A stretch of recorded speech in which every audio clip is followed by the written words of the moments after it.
Hey everyone, I'm sorry you can't hear anything, but you can't see anything. I bet you can hear though, but anyways,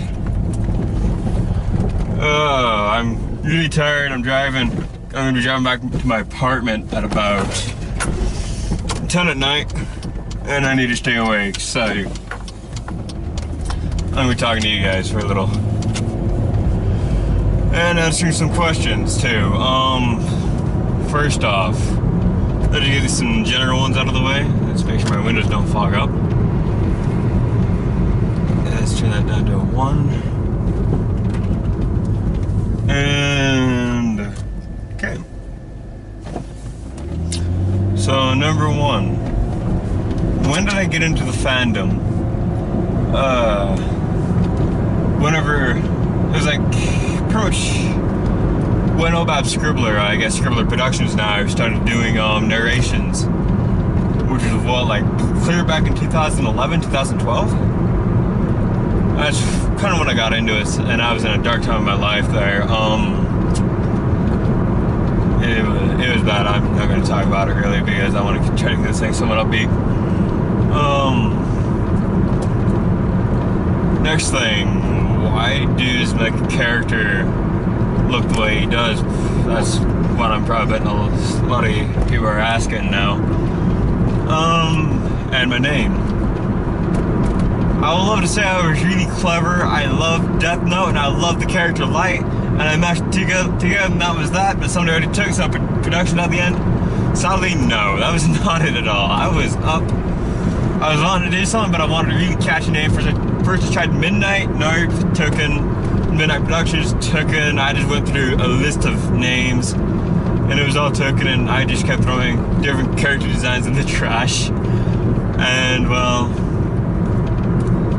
finally I just put Deathlight, and they like, hey, this thing's not, and then the little helpful thing like, hey, this thing's not taken, Deathlight Productions not taken. And I'm like, I'll take it! And I didn't have any character ideas for that, so I decided to go and start remaking a bunch of characters and stuff. I tried a Griffin, I tried a Skeleton.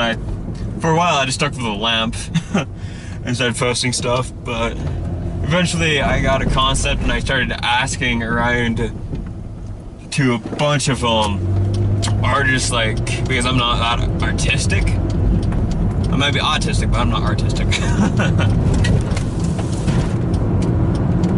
That was my shit, that was my computer. Anyways, so yeah, I went around to a bunch of different artists and I asked them what is good color combinations, and I don't want to do straight up black robes and stuff as in the standard trope of death. And so I decided to end up just having a white coat to kind of mimic the skeleton idea I had for a while.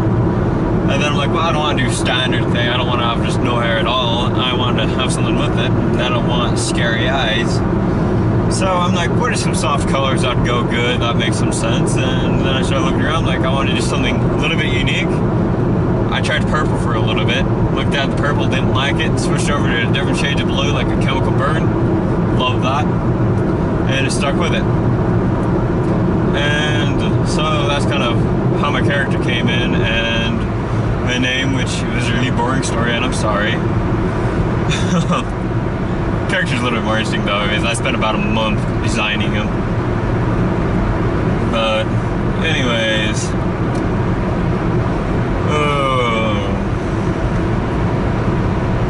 why did I start narrating? Let's go for that one. Why I started narrating is because I got over to doctors, because ever since I was young, I had a hard time reading, like way harder than any of the other kids. And well, I was made fun of it, quite frankly. Every time I was told to speak, I would mix up words and stuff, and there was such other shit.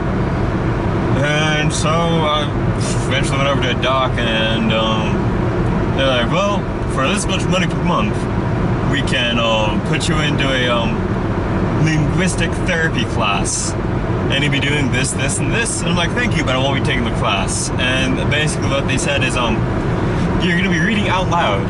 That's basically it. That's basically all they said.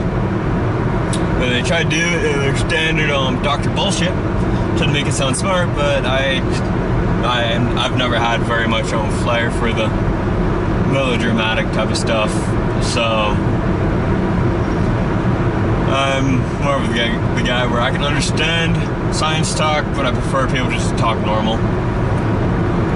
So yeah, it's like I don't want to hear how my TV is shattered just because of some sort of debris matter came and smacked it or something. No, I want to hear, yeah, this blender here, yeah, it's broken. That's because a damn rock hit you. I want it simple like that. But anyways,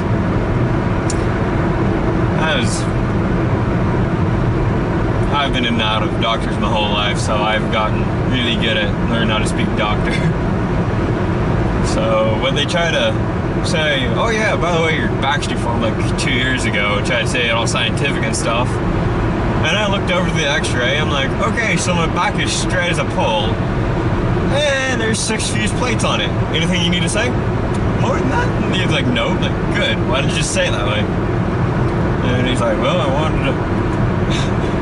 He just kind of shut up, and it was pretty funny to me, but it's like, I was trying to call his face in front of him. But anyways, I should probably stop and got gas, but it should make it. So yeah, it's like been out of doctors my whole life trying to figure out why my back always hurt, why my knees always hurt, why my shoulder keeps giving out, and why my lungs have issues. They keep giving me bullshit about my lungs, my back they finally figured out when they finally decided to take an x-ray instead of trying to poke me with needles. And my shoulder, they don't know what's wrong with my shoulder, but my knees are bone on bone, so I've been taking vitamins for that. And so I'm a pretty screwed up guy. I'm pretty sure if you just, I don't know. And they're like, we could try to form up your back. And I look over, I'm just gonna go back to the x-ray and see where they said they could try to reform it, and right where they're saying, which is in the thorax, which is the lower part of your back, they said, we could try to reform it, and this, that, and the other, and I look over there, and six of the plates there are fused. And I'm like, well, the only way to reform that is to break the bones and to put them the way you want it. But if you do that, it's still not going to have any more good than before, and I'm going to have even more back problems, so no. And so as for my lungs, I don't know what's up, they tried to give me asthma stuff, it don't work, about killed me actually. Giving me something else, it gave me, like I have insomnia. I stood it for about a week because of that stupid meds, and I finally decided to say screw it, threw the bottle away and called it good for that. And so I got from what my dad's got, and where liquid just constantly fills up your lungs all the time. That's why for like I'm gonna say chapter 21, I want to say, for duty, or 22. You hear that heavy breathing from that character that was in the hospital. That was me. I was actually having a breathing attack when I was recording something for my own thing. And I decided to save that. I'm like, well, if I need something to sound like they're choking on their blood, I could do it. And it came up, like, perfect. So, that's a bit dark, but it does have its uses every now and again. Oh, hell. What else can I say about things? Yeah, as the doctors keep saying, give us money and we can fix you, and I keep looking at them like they're idiots. I'm like, no, you can't fix me, because how you're gonna reform my back is trying to break the fuses on my back, and well, when you break fuses, it's gonna just refuse again, because that's just how your body works. And that won't work at all in my lungs. And the only other thing they said that might work is some really heavy amounts of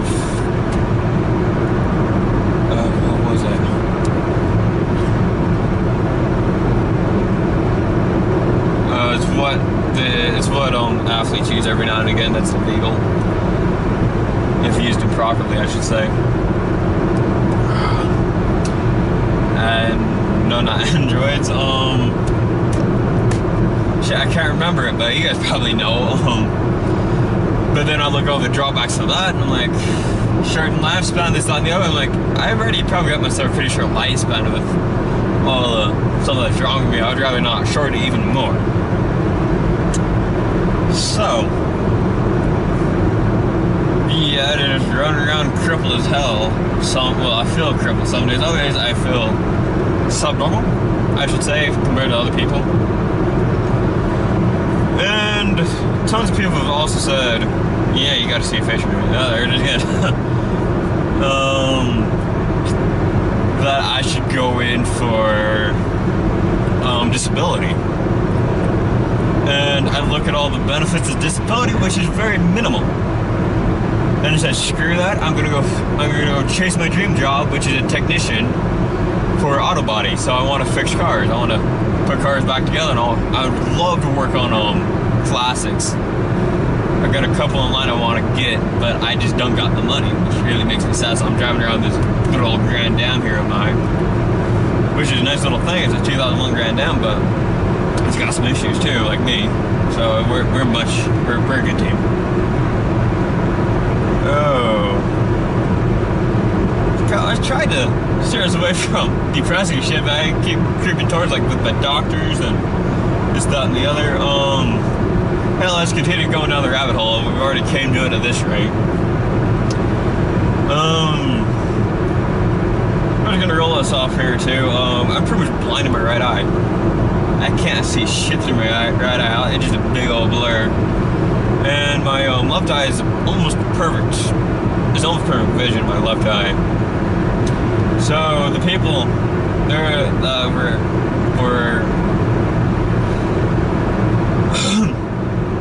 like, well, we give you contact for your right eye, and like, I don't like contacts, they bother my eyes too much. They're like, well, we can give you like a glasses, except one of them will be just a clear lens pretty much, another one will be really thick. I'm like, no thanks, I'd be really uncomfortable for my nose. So one thing led to another, and I don't wear glasses because I just don't like, I got a pair, but it's like, it just pinches my nose too much because it leans off to one side. I hate them. And so I never wear them, and it's really bad because of that, I can't tell depth or shit. Depth. Not death. Depth. Words are not with me. Oh, hell, let's go with it. So, 2012, that's when I was in junior high, I want to say. Yes, I'm freaking young. You guys, my 8th grade year at junior high. It's funny, you'd think. My 6th grade year, I'd get the most fun made out of me, but because I was pretty much a lard ball. I was 184 foot kid. I was fat. And I had to go for the story here. 6th grade, I absolutely hated physical stuff, except I loved riding my bike. I would ride that thing absolutely everywhere. That's kind of funny when you think of a little fat kid riding a bike. So I gone to my physical education teacher. Like, what can I do to lose weight? And he was like, well, just don't eat as much and just work out more. So I did just that, and within my 7th grade year, I lost about 20 pounds going into my 7th grade year, and I was starting to tone up throughout my 7th grade year. My 8th grade year, I had 2 physical education classes, lost about 10 pounds, and then gained 5 in muscle. And that should be pretty good, right? But it's weird because I've also had a growth spurt at that time. I was like 5 foot? Like 5'5", something like that. And yeah, I was tall in junior high school. But anyways, I didn't get picked on until my 8th grade year. Which is really weird to me because I'm like, you didn't pick on me in my 6th grade year, why are you picking me now? I And apparently it had something to do, like, it was just weird. It was just so weird. Because they're making fun of me now for being fit and in shape as compared to me being fat and lazy. It's like, isn't that just a little bit turned around here? Well, they're like making fun of me, like, oh, what are you gonna do now? Run a mile? I'm like, maybe. I'm like, are you gonna ride your pedal back home? Yeah, every day I do. Did that and the other, and like, and then I started walking home because I got fed up with the bullshit. And it's 6 miles, so I got even more in shape. And finally, push came to shove, and this one kid made fun of me out in the hall. And I was raging down. I was a boiling, red-blooded white kid. And somebody came up and made fun of me. It was like a Mexican. It was not good. It was a short little Mexican kid, which I have nothing against people, but I've got some best friends under them. But anyways, he came up to me and he's like, what are you gonna do now, skinny kid? I grabbed him by the neck, lifted him up so his feet wouldn't touch the ground, and I just threw him and slammed him on his back, and I just walked to the next class. I was fed up with him. Apparently I knocked him out, and I was called down to the principal's office like 10 minutes later. But things got sorted out in the end. I didn't get in trouble, and the kid was suspended for about a month. So, which has been turned around to me because I'm like, I'm not suspended? Okay, fine then.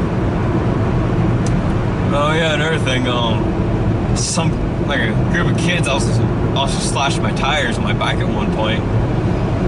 Found out who they were. There was like 3 of them.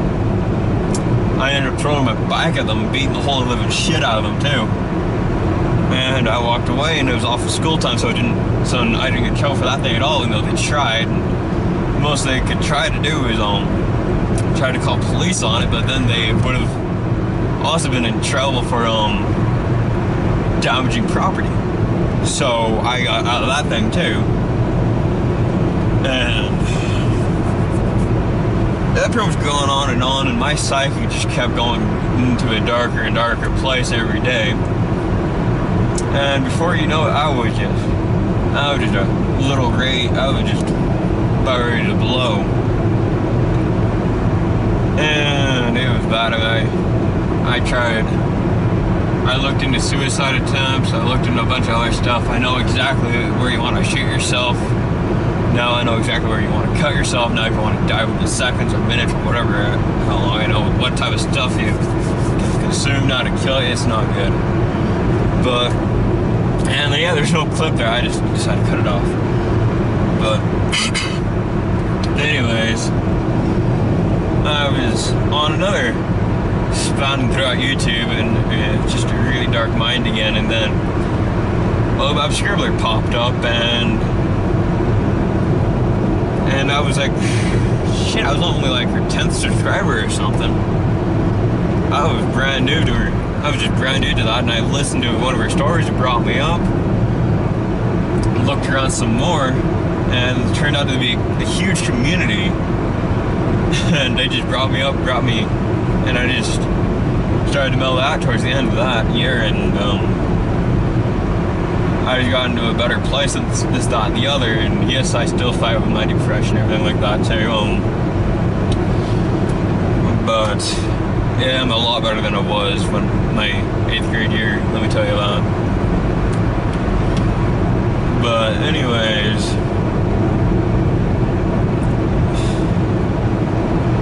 what was the first thing I listened to of hers? It was the Octo Scratch thing, Cheating or Right or something, I think it was, I'm not sure.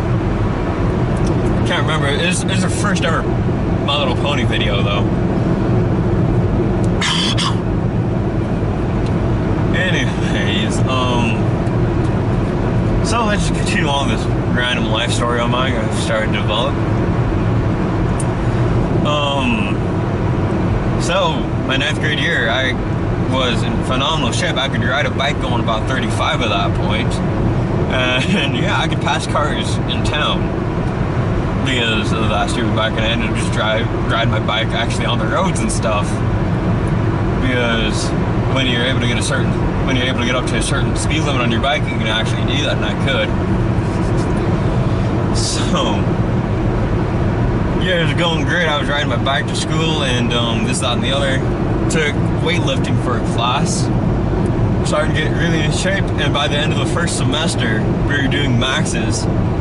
And about ready to go into my second semester of weightlifting again. But then we were doing a power clean, and I was maxing my power clean. It was my last max I had to do. And I lifted it wrong. The weight was too much, my arms didn't go up my legs, and I ended up throwing out my back with 180 pounds of weight, which is not good because I'm only 150 right now, but during that time I was 170 because of the muscle. But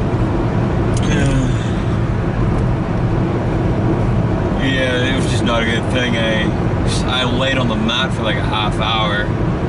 Well, it was like 5 minutes, I should say. I actually felt like a half hour, but it was only like 5 minutes. And I crawled away from that, and I just ended up laying down in the dressing room, and I called it a day. I didn't tell anybody except for my watchers. Yeah, well, they just knew I hurt myself, but so, you know, I walked away after a little bit. They didn't bother calling the ambulance or anything, though probably should have, because when I got in to get my back x-rayed,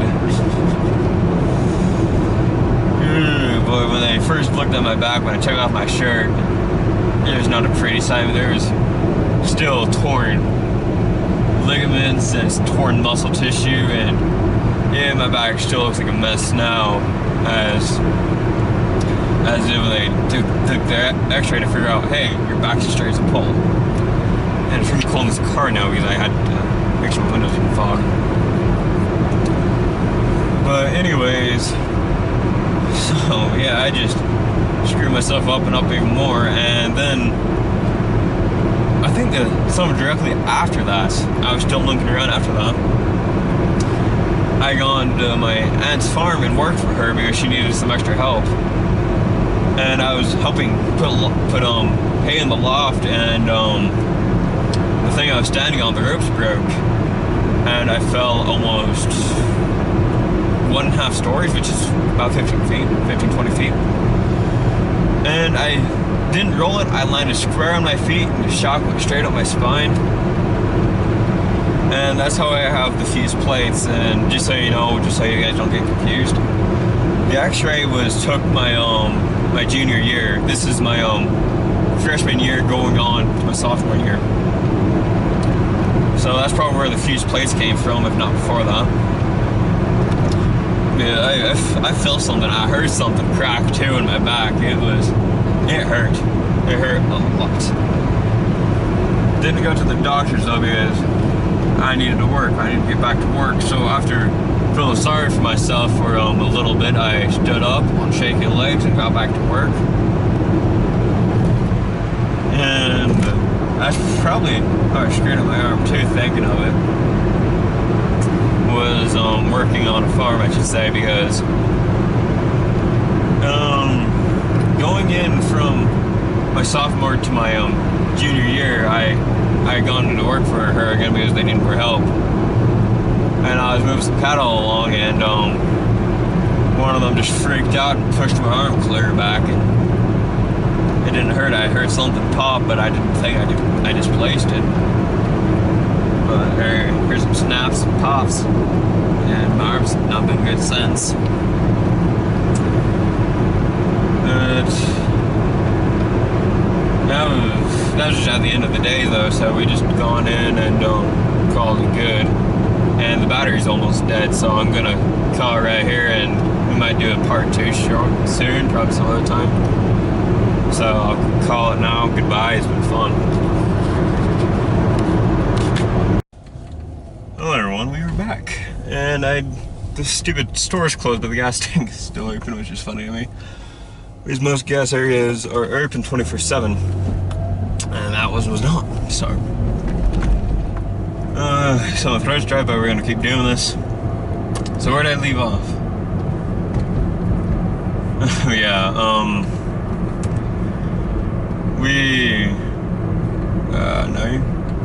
no. Anyways, I'm just gonna jump over to my senior year because I can't really think of anything too important that happened my junior year, really. So we gotta go and go to Disneyland and actually perform at Disneyland my senior year, which is not only really cool, but it's actually an honor to do, because they look at your stuff, and if you have like 3 hours or better on your music, they're not gonna accept you there. So going and actually playing in the Disneyland parks my senior year, that is pretty damn cool to do. And actually being able to perform in front of a professional composer as well as a conductor is it's just a whole other thing in itself. And you can pick out exactly who's playing out of key, exactly who it is, and it's just absolutely breathtaking that somebody is just that good.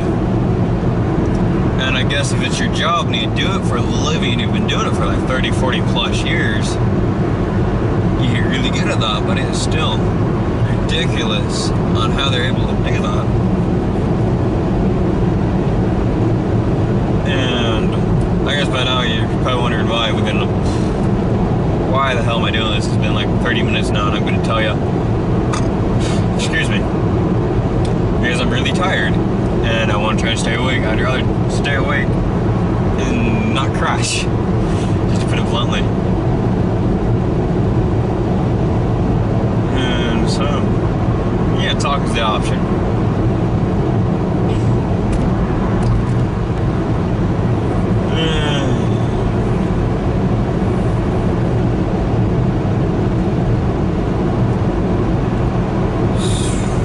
What else is there to talk about?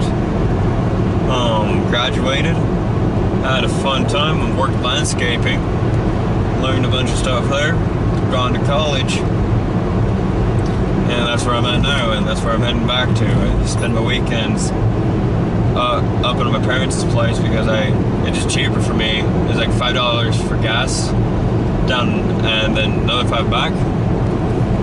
I'm able to deal for that. And for that I get food for 2 days. And I don't have to worry about anything, so it's just good for stress and for my pocket. It's better. Even if I'd pay 10 for both ways, it's cheaper for me to do that than it is for me to stay in my apartment and try to feed myself for those days. Which I'm already doing breakfast, lunch, and dinner for myself. I do that for 5 days, and I spend easily probably about $100 a week, a month on doing that. And because I cut myself down to only one serving size, not a serving size and a half, just one serving size. That's why I'm almost stick and bone now. Bone and skin, I screwed that up. Because I'm just trying to save money and lost another 10 pounds. I'm only 150, so. And while you're getting this, instead of me building the sound booth, I forgot to record me building the last part of the sound booth. And now it's all constructed pretty much. I got fixtures of it, just need to prime timber walls and put the door on it.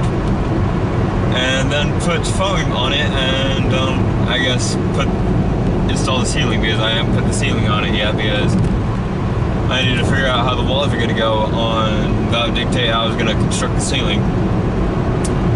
And in the picture, which I'll probably show at the very end of this, you're going to see the walls of the sound booth are splitting outwards, and that's because I screwed up the measurements, so it's all pushing against each other, which is kind of good. That means I've got to build the ceiling as a pincher pretty much. And what that's going to do is it's going to go on the sides of it and pretty much pinch the walls together, and that would be actually more better because it's going to seal off the area a lot better. Oh, my throat is so dry. I'm trying to think of a place that's open. Exxon has to be open. They have to be. I mean, it's Idaho Falls. Something's always open in Idaho Falls. It's one of those things. Yeah, that's where my accent. I'm northern. I'm an Idahoan. That's where my accent is from. Even though I sound a bit off from even the people around me, but that's mostly because I listen to a lot of British stuff. Well, I watch a lot of British and Japanese and stuff like that, so and my family's origins originally is from Germany. They escaped World War I and II. They moved here like before either of those, like I think during the Civil War, I want to say. And so when there was a bunch of hate in World War II, they weren't a part of it. That's because we don't really look like Germans anymore, to be honest. And that's because it kind of got bred out of us because of other people coming into our family. Anyways, yeah, that's history lesson today of me. Where is... I seen it when I was driving. Where is it?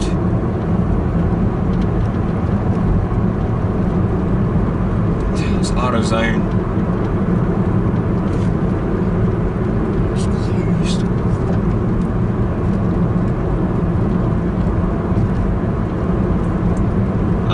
I do not want to go into this place right now. I hate going into this place. Idaho Falls, I hate going in there because I always get lost. And I just better got myself a full tank of gas, so I really don't want to get lost. But anyways.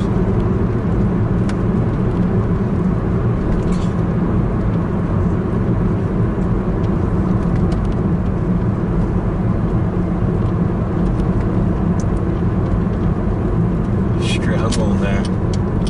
I don't see any better place.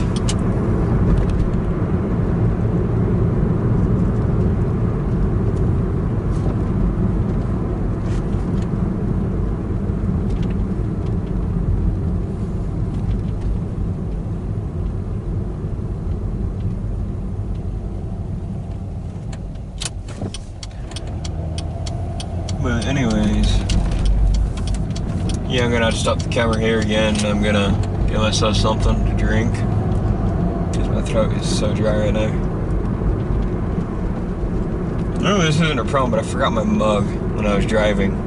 Well, when I came down, came up and forgot my mug. So,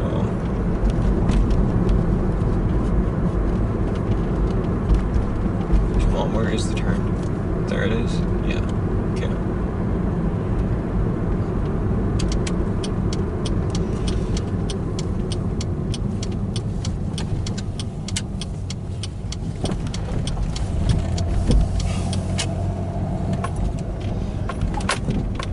But I guess one thing that hasn't really quite got out of my family is how I pronounce things. Which is a bit of a lisp, I guess, to a lot of people, but I don't know if it's a lisp or just how I talk. Oh hell, don't tell me they're closed.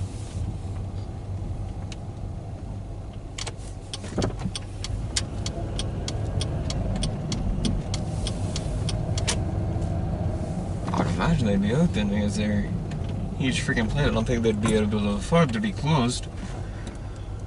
But whatever.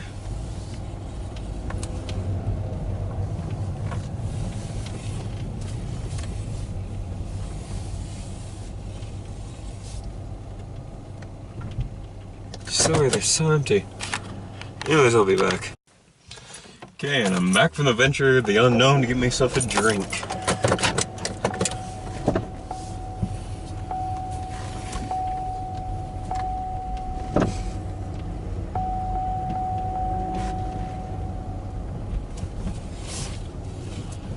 Okay, so yeah, I am. Well, oh yeah, how I talk. First off, my narration voice, I didn't mean to, but I started form sentences a bit like how if you know the death from Discworld, the live action interpretations on him, how he phrases the sentences and stuff. I started kind of doing that a little bit, and I didn't mean to. It just kind of slipped, and it works for me, so I'm sticking with it. There's a gravel hole right there. I don't want to go right there. But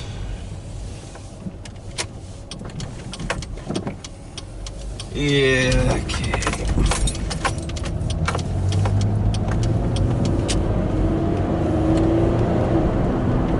So it's just I hate going into these. I hate going into huge city town. I hate going into huge cities. And to you, and there's a lot of people, what? This place? No, it's a town, but to me, it's a city. I hate it because I always get lost. I'm navigationally challenged, and in here it's damn near impossible to find my way out. So, go on, turn green, thank you.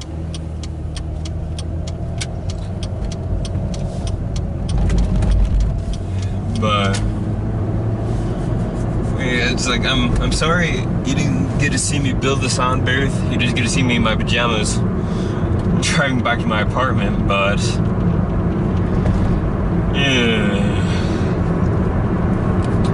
the thing still isn't even completely built yet. I still got two full walls I still need to paint.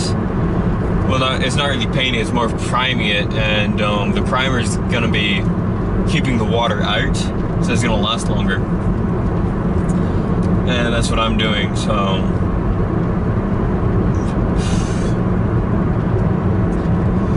just need to prime 2 more walls, and then I need to prime the ceiling part afterwards. And then after that, film the whole thing and see how the acoustics in that place work. Should work pretty good though, because I got a nice plush. Well, it has some fluff. What am I trying to think here? Carpet. Use words.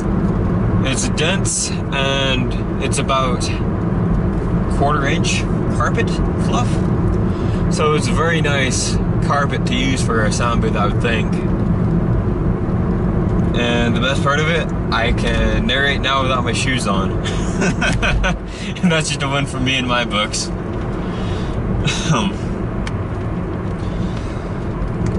Because every time I narrate, I've been narrating in these big old clunky boots I wear.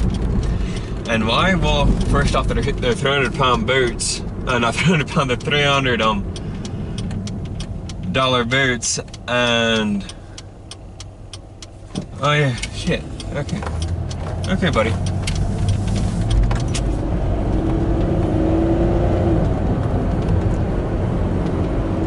I hate those. Why don't they just have them running parallel? As when I'm talking about the stoplights, they have it so it runs in unisons. So it tells me to go and doesn't tell the person in front of me to go. Well, you know what I mean, facing me to go. And it just gets so confusing to me because it's like, it'd be a lot easier just to run it as parallels. As you're used to whenever you see somebody facing you and they don't have the turning signal on there, well, your light's green, the other right away when you want to turn. But if it runs as singles, then it just don't work that way. I get really confused at the time.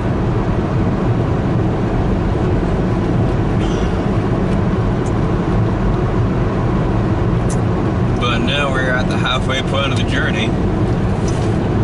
About ready to turn, going towards Pocatello. Yeah, Pocatello, Salt Lake, places like that. Man.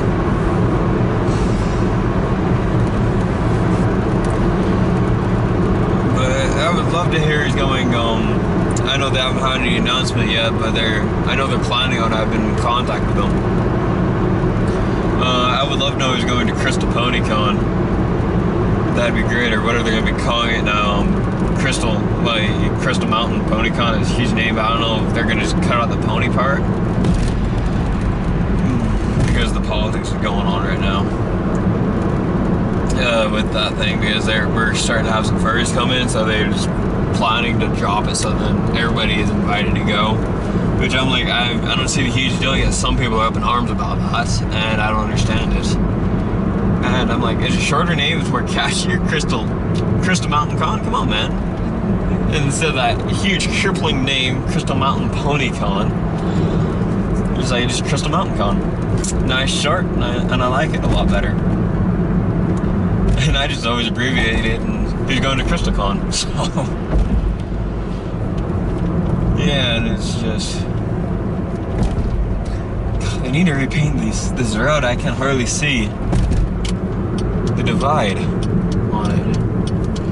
But that's enough griping. It was really bad. I meant to actually leave my home, well, my parents' home at about 7.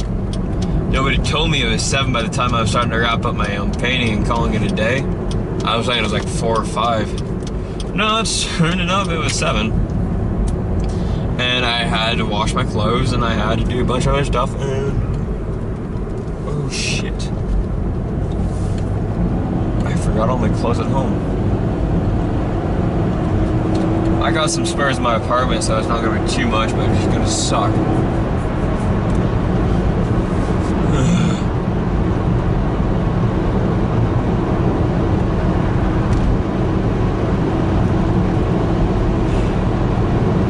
Living the dream, ladies and gentlemen, living the dream.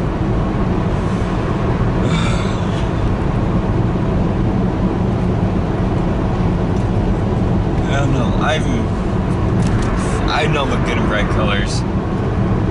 And the reason why my pajamas are bright colors is because I just don't care at this time.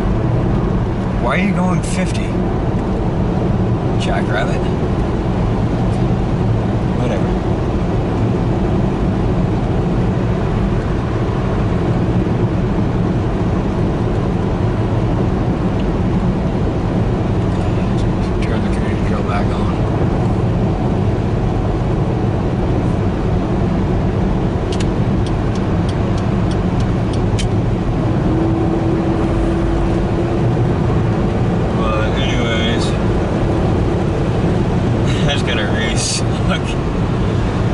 All I got left is very close to my apartment, and I never wear it. Oh hell. Now I'm gonna wash my clothes on Monday now. Oh, it's gonna be a pain. Oh. Reminds me of all the stuff that's going a bit wrong for me this week already. I got to look at my files, because I already narrated both those October pieces, but I never got around to editing them. One of the files got corrupted. So, and I couldn't save it. I had to delete the file. So there's gonna be nothing on Friday. And I'm so pissed about that.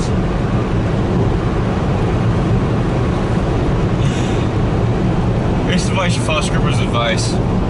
I'm trying to get ahead, but in between my scheduling I have is I am in a shop working on cars and stuff, well, on demo cars, they're just saying because they won't trust me with customers' cars yet, because I'm not even a full semester in my classes for being a technician.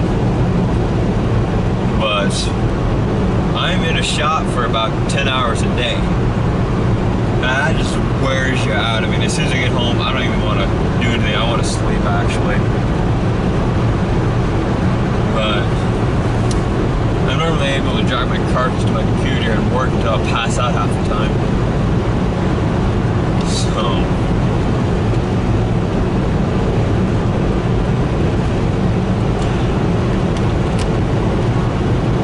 oh, and the best part is, I wake up at 5:30 every morning to get to classes, because classes start at 7, and I walk, which is almost 2 miles, so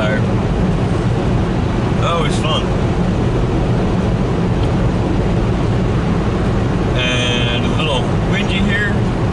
That's because my back window is screwy. I tried to fix it. Fixed it somewhat. Made it so that the window will never roll down again. and I made it so the window won't fall all the way down anymore, but it always slides open into like a little crack now. So now and again I have to push it up, but can't fix everything. Sometimes I had to buy a replacement. I didn't want to buy a replacement, which for this thing was $150, and I didn't want to pay $150 for that. So the next best option is to go to a scrapyard and do it that way, but I don't want to go to a scrapyard. It's bad because you look around, especially if you're somebody like me. It's like I'm just bad as in a thrift store. And you just look around like, that looks cool, that looks cool, I want that, I want that, I want that, I want that. But the bad thing is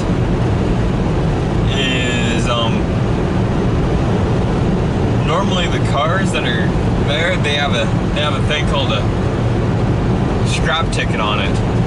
And even if you fully refurbish the car, make it so the accident never really happened on the car,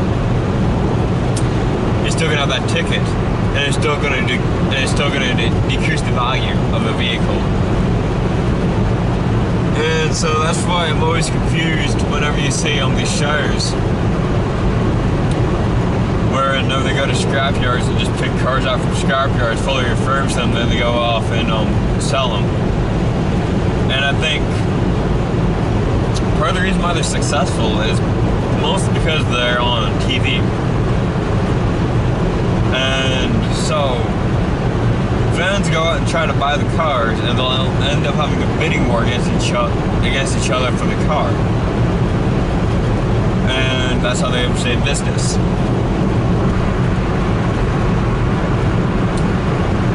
But in real life, it don't work that way. You'd be lucky to make it even on all the materials and time you spent rebuilding the vehicle. You'll be lucky to just make the money you spend on the resources.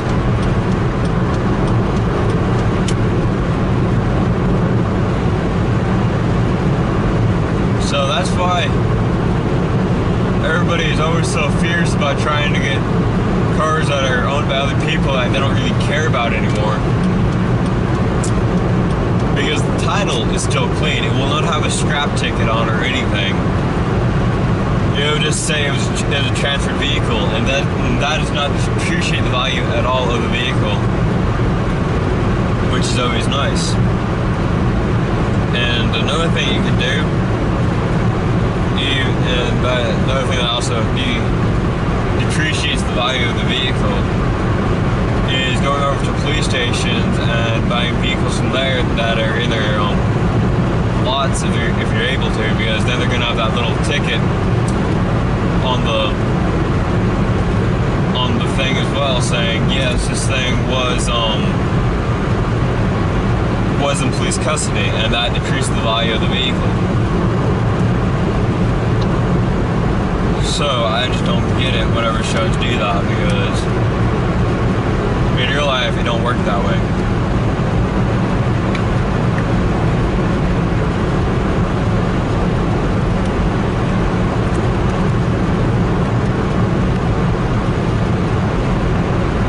So anyways, what was I originally going to be talking about if I wanted to get myself a drink? Oh yeah, the way I talk, because my narrating voice and my actual talking voice is way different from each other. As you can clearly tell, my narrating voice is about like this, and I like to flow the sentences so it goes up and down, up and down. But like the death from Discworld, from the live action thing.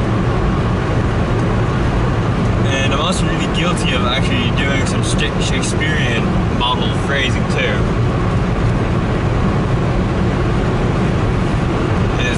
I'm just guilty about a couple of things whenever I do narrations and voices. But one of the most guilty things I do is the thra sound. Which, yeah, like through, throb, stuff like that. Some people call it a lisp.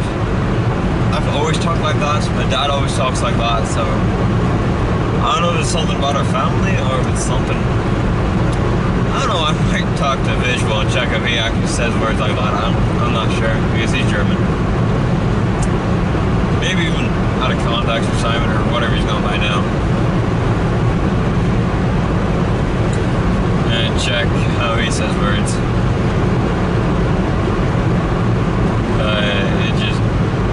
It's just so painful to me whenever I hear that or whenever I look at a word like and I can't say it normally. Not normally. I'm tired, you can tell, it's almost 11.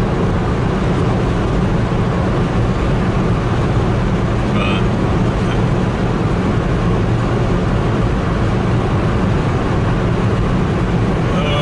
I don't think the battery's gonna last. It's got just 2 more bars on it.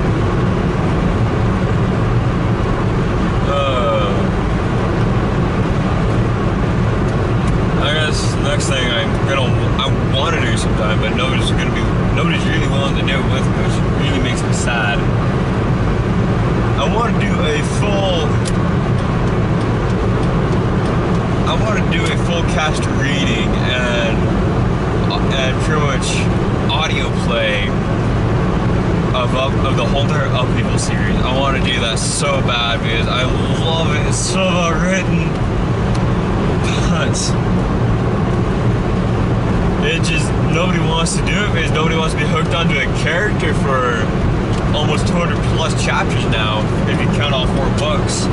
3 books? 4 books? I think last time I heard he's writing the fourth book. But nobody wants to be tied to a character that long, and to me, that's understandable. I don't want to do that either, but come on, it's Upheaval. It's such a great story.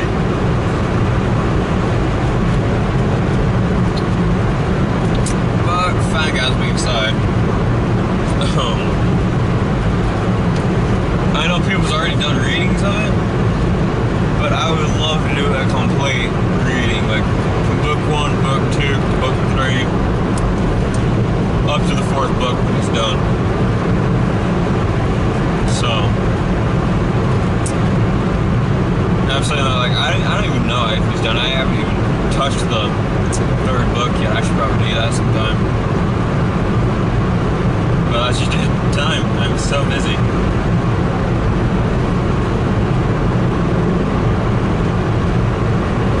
But anyways,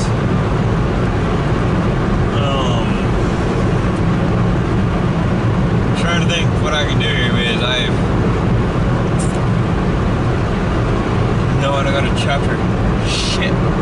I'm really not gonna be able to post something on that. I'm still so upset about that. I'm not gonna be able to post something on Friday. Unless I really try.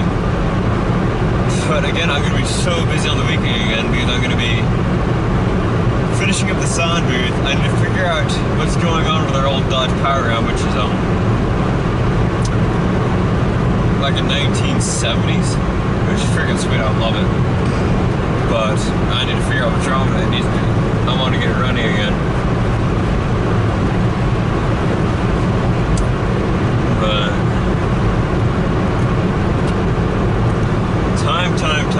time. Never enough time. Always fighting it.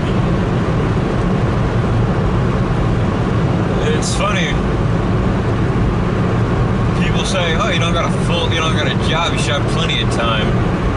And to me, I say, I got a lot of work cut aside for me already. Because not only do I spend the 10 hours with you guys in the shop working on the next assignment, but I also stay an extra 2, 3, 4 hours fixing up equipment, doing maintenance, just stuff like that for the instructors for pay for that, which is a pretty much part-time job, and I get paid decently for that.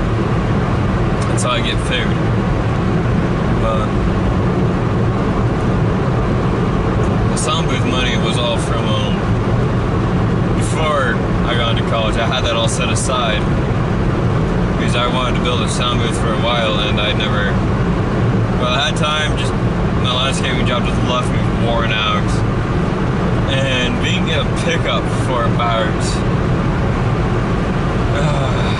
pretty much a whole day, every day, mortgage job, because I started work at 7 in the morning, and mostly it didn't end until about 7, 8 at night. And I spent my whole entire summer to pick up my in between my last year of summer before going to college. So yeah, and it was only like $1,000. And so far, that's been me I've bought with that money. There we go. $300 worth of wood, which is just the frame, the pretty much everything for the actual. And then I had to spend an extra $40 on paint, hinges, stuff like that. Then I spent $400 for a smaller computer to fit inside there so I won't overheat the area too fast. Bought a monitor, gonna be buying a second monitor. And I'm gonna be mounting it on a wall, as well as a place for a keyboard and a mouse. And there is going to be enough room for me to actually, if I'm really lazy, I can actually sit down to the place, pull in my chair and sit down in there. It's going to be sweet. So yeah, about $1,000 for a soundbar. That's not too bad, all in all.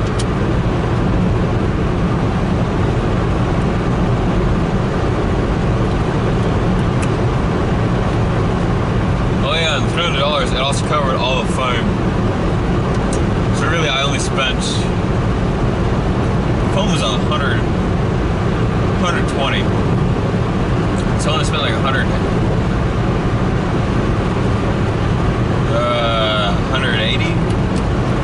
on the wood itself, which is really good. And that's because I know a provider in my town that sells it for decent prices instead of rip-off plate prices. You know what I mean for that.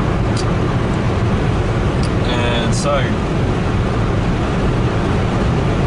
yeah, it's coming along. If you just want to actually just build a sound booth with no monitors, no computer, that's how much it cost me, about $300. $300. And I'm starting to slur now. I am tired. I'm exhausted. And I started about 30 minutes for the driving today, so it's gonna be fun.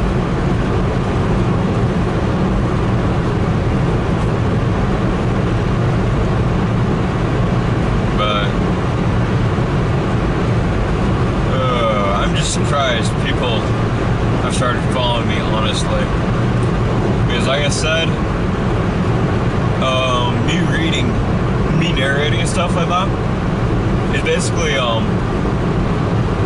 linguistic therapy, pretty much talking therapy.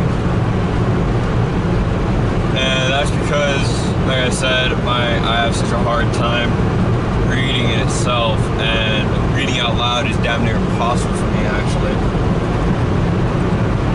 So me reading even something where it turns out to be only like 5 minutes long, it takes me almost 30 minutes to an hour to read it, just because I have such a hard time because of all my problems.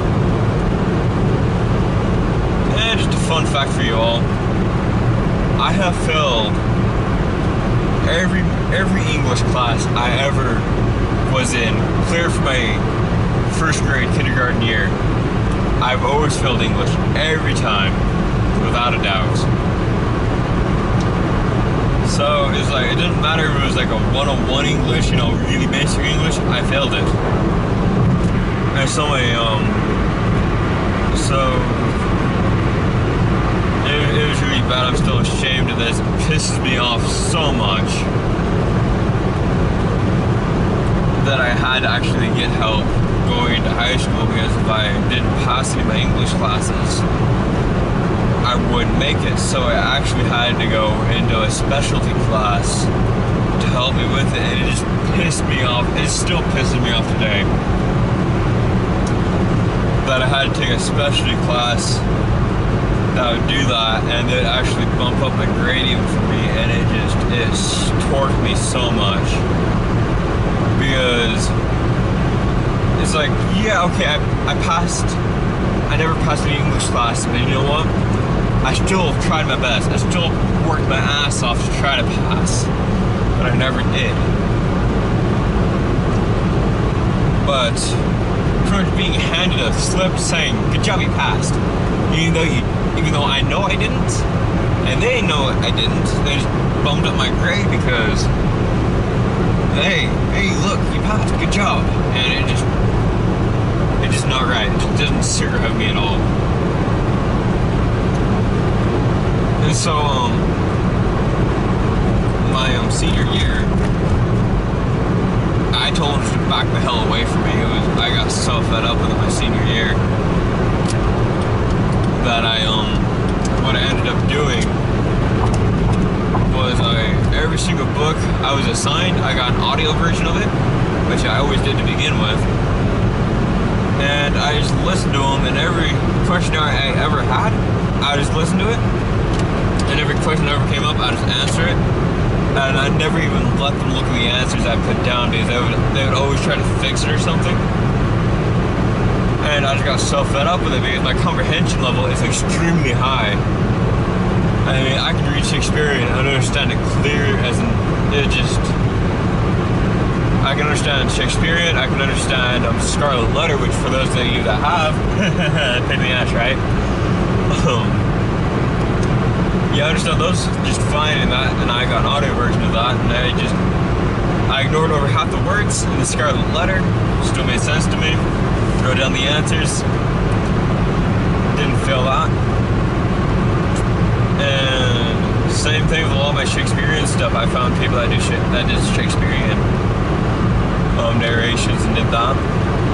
And I never let those people from the class that's supposed to help me, I never let them even see my English assignments. I got so fed up with them my senior year because it just don't feel right for me to get help for stuff like that.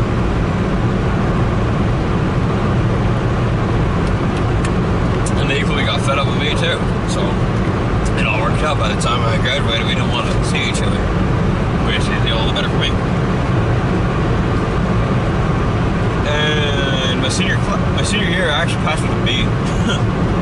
Throughout all my other years, I know I failed it because all my other years was like D's and stuff, which tells me they bumped up my grade.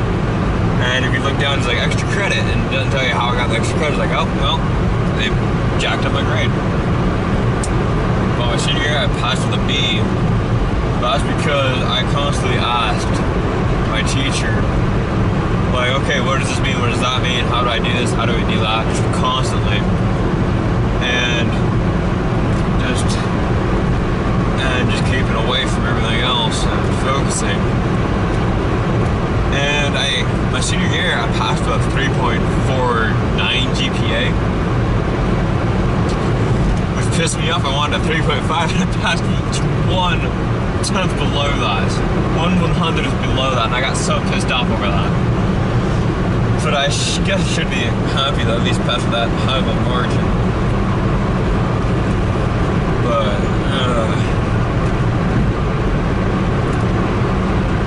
it still isn't right, and that's mostly because the reason why I don't like that is because of my brother. He didn't do jack shit. And if you're listening to this, man, I'm sorry, but I know you're. Your senior year, he didn't do nothing. And I could tell because you just look at his bags and stuff, and just assignment after assignment, just not done this, that, and the other. And they jacked up his grades to all B's. And not all B's, all B's, so he would pass. And I'm just saying that just ain't right. If someone didn't work for it, they don't deserve it.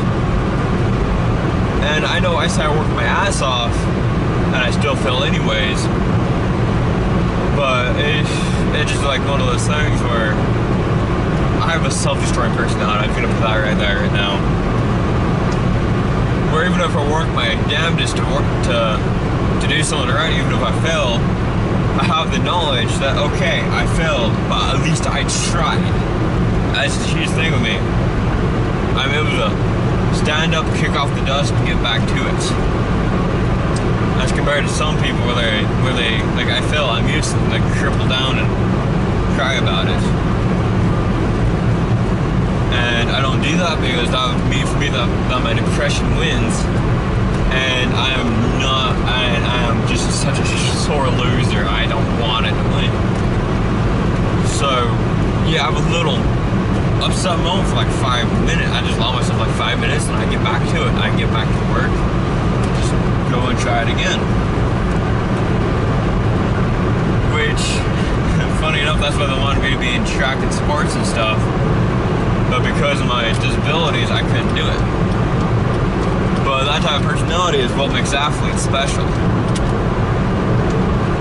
Because being stuck by failure and not being scared by it, just overcoming it, or failing the first time and overcoming it the second time, or how many times it takes to actually do it, that determines the winner right there. Let me tell you what, ladies and gentlemen.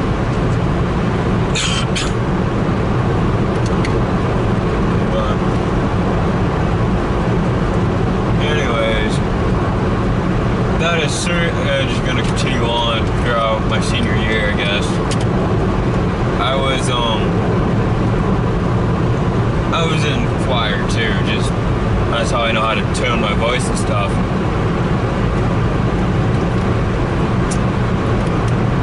And the lady that ran the choir,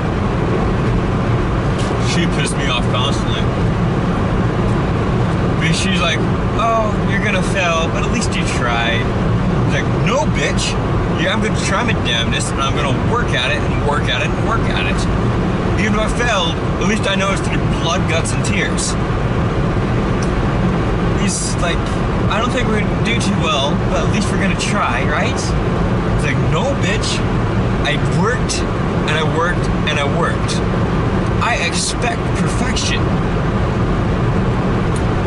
I expect to be rewarded with all the effort I put into it.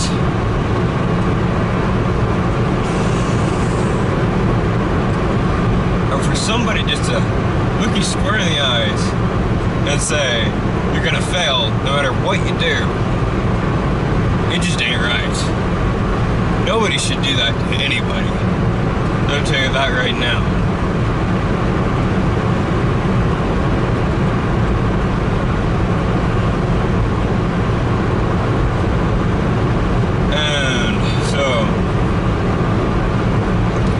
That's why I was so happy that the band teacher that I absolutely adore, I love him to death.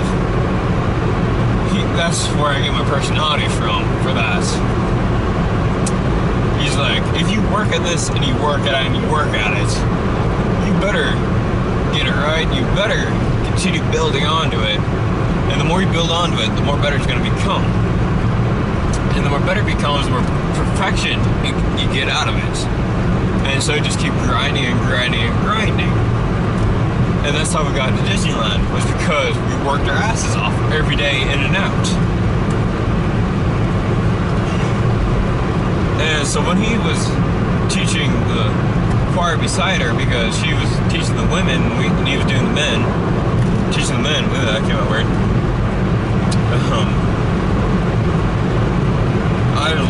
I just love working with him because he's like, okay, that was not alright, let's try it again. If it don't work again, that's gonna be your assignment. You're gonna go home and practice it, and you're gonna continue practicing it to get it right.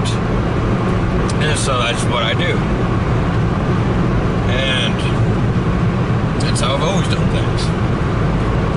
And for her to say, okay, if we don't get it right, well, too bad. It's like, no, we're going to continue working at it until we get it right.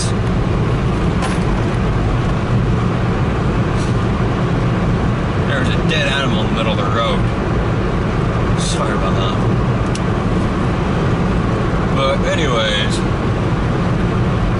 so yeah, it's like one of those things you just show them too with the men's choir. was phenomenal. We did great. But the women's choir, they didn't do too well. And that's because she believed that whatever work that was done could only be done in class. She didn't believe in outside work. And so she never assigned anything or pushed anybody to do anything. And that's how nobody ever got any better. And so when we combined together for being the freelancers, the men just overpowered the women every time. And so we constantly had to tone back and everything. But if she was doing everything like she's supposed to as a teacher, then we wouldn't have to tone back, we wouldn't have to hold back, and we would sound absolutely amazing. But it's like, it's one of those things where, and it's really bad too, because in front of it's like, it's one of those things in front of a judge, you hate doing this in front of a judge. But if somebody can't carry their part, one of the things that you do is you overpower the part, so that they can't hear it. And it's better for them to not hear the part than hear a bunch of wrong notes and a bunch of other stuff. Which is not good at all. It's better, especially if it's a really nice, beautiful, beautifully made music that's made that way. And for people to carry parts if they don't do that, they need a lot of hot water. And it's just not good. It just... So yeah, she still pissed me off even today, just like, if I stuck by how your mind works, I wouldn't have gotten anywhere in life. How do you expect anybody to go anywhere without mindset? Don't do any extra work except for the minimal that you do. It's like, well, yeah, okay, if you're content with flipping burgers all your life, there you go. But if you want to work at it, then you're actually going to get somewhere. Which is what I'm doing now. I'm working my ass off day in and day out, honing my skill.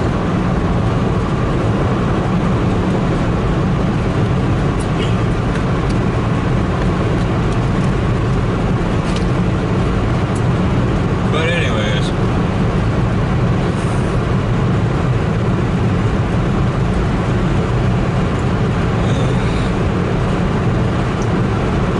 but it's funny now, I don't think you guys would even recognize my voice from how I sounded a couple years ago. The reason why I didn't start narrating until like literally my senior year was because my voice was changing immensely. As for, you know, the most direct terms, my balls dropped. It's just like my voice just dropped almost a complete octave from my junior to my senior year, and my voice cracked a lot. Puberty, it sucks. So yeah, it's like I don't want to try to record with my voice cracking all the time, this, that, and the other. And plus, I stuttered a lot. I still stutter, but it's not as bad as I used to. You can tell that from my very first attempt at narrating. I stuttered a ton, and it was just so bad. But it's like, just from taking little pointers here and there, figuring out how to get the stutter out of my voice, from just asking people and taking pointers, and actually learning breathing control. Jesus, that helps immensely. I'm telling you, breathing control helps you in the long run when you're actually narrating voice acting. It saves you so much time. But anyways, I'm just gonna clip all these together and okay, road, and just post it tonight. It's gonna be about almost 2 hours long, I think, at this point. Battery's almost dead. Beautiful. But anyways,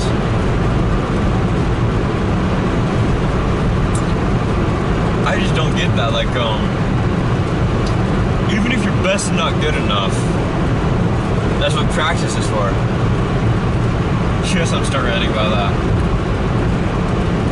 because that's the only way to your best to be better, I guess, is the better. It's just how you term that. Make your best better is to hone it and practice it. And it's really bad for me because I used to be a really good trombonist.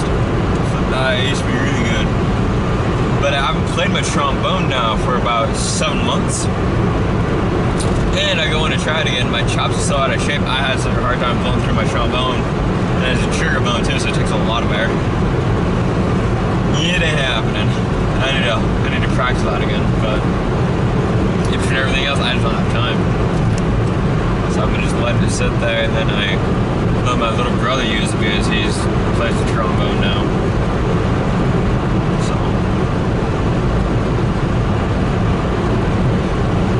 okay, and almost to my apartment. But yeah, it's like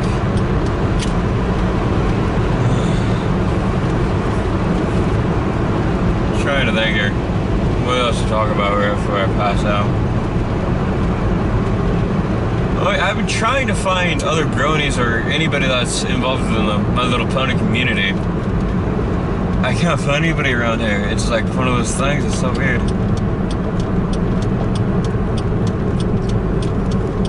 And I just don't know what to do. The brony club in the university is shut down, and that's because everybody apparently graduated and I can't find anybody. So I'm kind of a bit alone here, but whatever.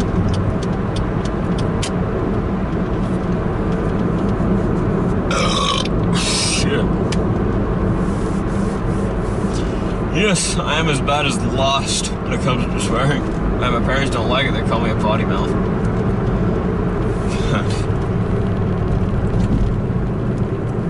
That makes me laugh too. I was in the shop there. The teachers in the shop, they don't like swearing either.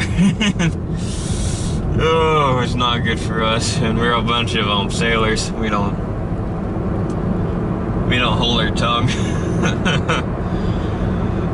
And it's bad too because it's like, okay, you need to be clean. You need to be you need to look decent every now and again. And I got a beard growing. I haven't shaved it. I got long hair. We got tattoos on some people. We've got people that's really just shaggy.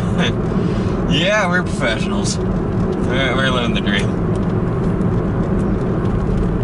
It just makes me laugh. I mean, you see the photos of technicians and stuff, and they're a bunch of clean-cut, short-haired people, and we're like the antithesis of that. Like the opposite of it. It's awesome. Oh yeah, no tattoos too on those people that they take a picture of. So I don't got any tattoos yet. I'm thinking it'd be fun. I think it'd be cool to get one, but I don't really have anything really meaningful in my life to actually tattoo. Which that's just part of the thing. People that really are into their tattoos. I mean, each tattoo has a story, and well, I don't got really much of a story yet to have behind a tattoo. And it's like, okay, yeah, I can put a lamp on my arm, but what does that really mean? It's startup. I don't know.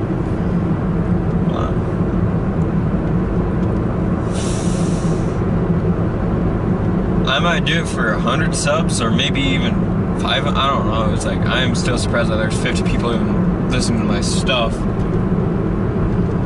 Just because it's basically yeah, therapy for me. So I can talk clean. So I can talk decent, which is a skill that I kind of need to have. So.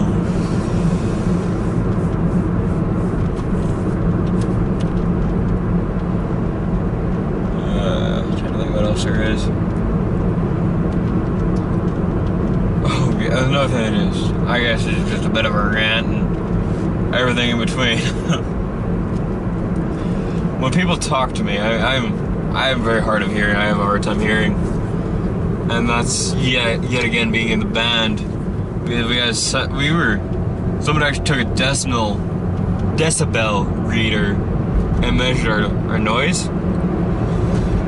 We were louder than a siren from a police alarm, and that is just freaking insane. And our dynamic, we can be quieter.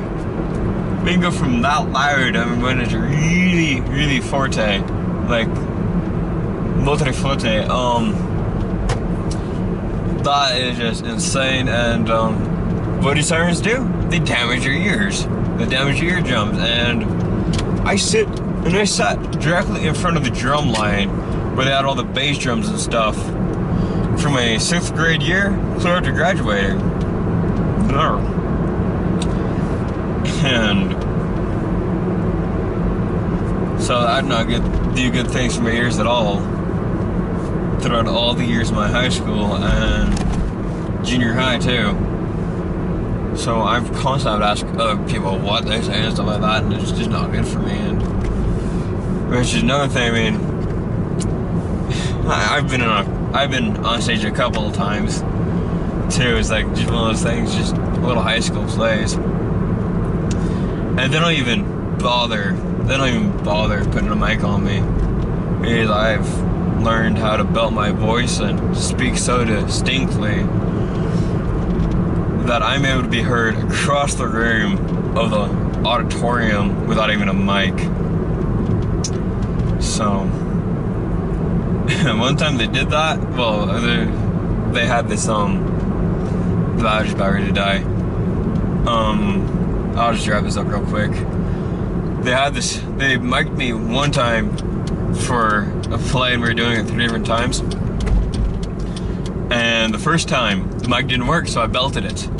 Second time, the mic didn't work until the middle of it, and I ended up blowing out the speakers.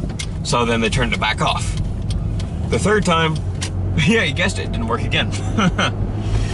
So I ended up belting it, and for the final thing, we all have to sing the very end of the song. Then the closing curtain song, and people from the very back, they're like, only person we could hear was you, man. It's like, yeah, well, me and like a couple of other people that were in choir, but that's because we all know how to project and belt our voices, which is something that I think everybody should have as a skill. Because let me tell you what, working in a shop, you can't hardly hear anybody. So, and I'm like, if you guys ask, I'll probably tell you how to actually learn, give you direction how to actually belt your voice and project better. For now though, I'm just gonna tell you, it's been fun, good night. I'm just gonna unload my equipment when I get to my apartment, and it's been fun.